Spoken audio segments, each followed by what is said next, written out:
The mid-90s saw a burst of events all over the world. With new formats and increasing popularity, snowboarding became a household name, and with it came fame and fortune for the riders. I'm going to give you a look at the big air competition, which also took place right here at Stratton Mountain.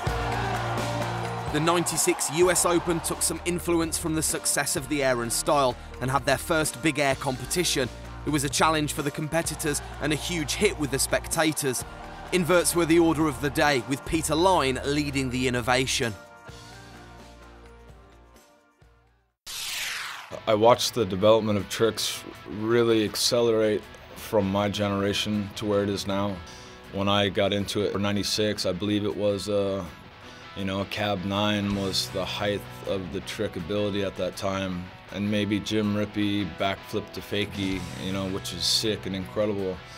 But that level was just the beginning. The Air&Style was always a hotbed for trick progression, and in 1997, Jim Rippey didn't fail to please the 10,000 spectators.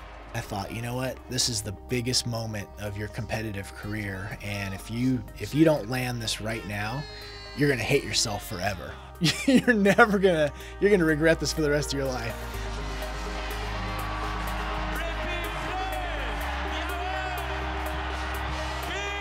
That was definitely the highlight of my competitive snowboard career.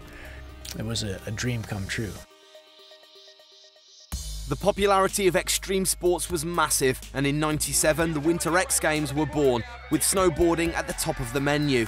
Based in Big Bear, California, the slopestyle course had interesting dimensions, but the likes of Brian Iguchi and Jim Rippey were making the most of it. However, it was the young Norwegian Daniel Frank who took the medal haul, winning both the slopestyle and the halfpipe. The X Games were also responsible for putting women's snowboarding on the map. There wasn't a market for girls. There was very few girls that were in the limelight back then, like Carabeth Burnside and Jana Mayan, Shannon Dunn and Tina Bassett, and there's just very few girls. I remember Shannon Dunn. She got, I think, the first pro model for girls, and it was huge. I mean, every girl wanted this board with like the sunflowers on there, and it was just amazing, And I think it helped for girls to feel like they had a place in the sport, not just trying to be part of something that the guys did. I went to the first X Games. That was like the first event I remember prize money got considerably larger. Suddenly there were this equal prize money for men and women. It was rad that people wanted to recognize women's snowboarding and give us as much as the guys. I was more than happy to be a part of that, for sure. It was Barrett Christie who won the slopestyle and the big air, with Shannon Dunn taking the halfpipe win.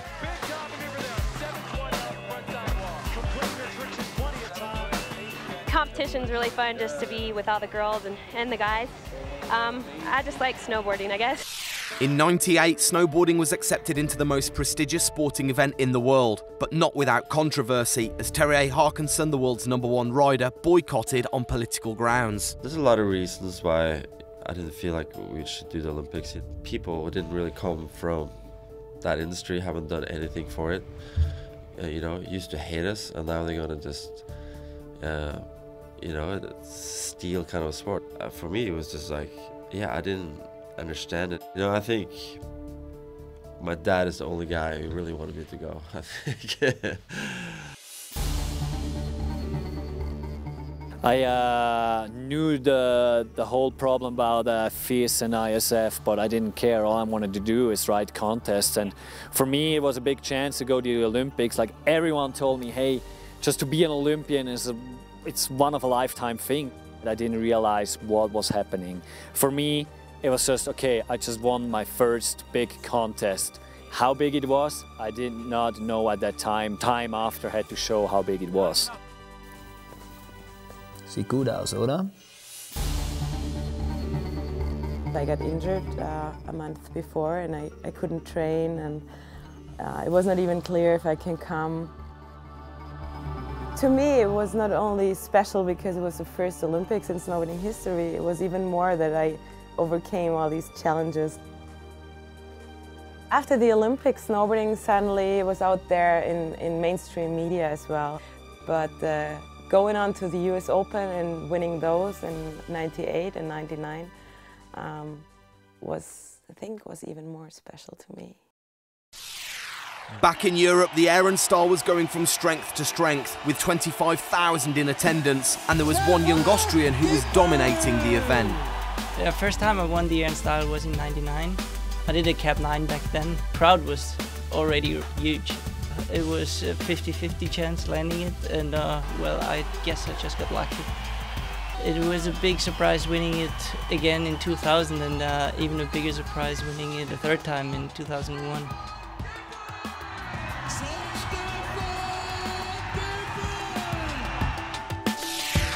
With 6 million snowboarders around the world, the sport was here to stay, with its own style, attitude, fashion and music attached. By the end of the century, new events like the Quick Cup, the X-Trail in Japan, the Burton European Open, the SB Jam and the Vans Triple Crown were all popping up. With tricks getting bigger, the superpipe invented and jumps injected with steroids, the snowboarding to come was almost inconceivable. Check out the new millennium in episode 4.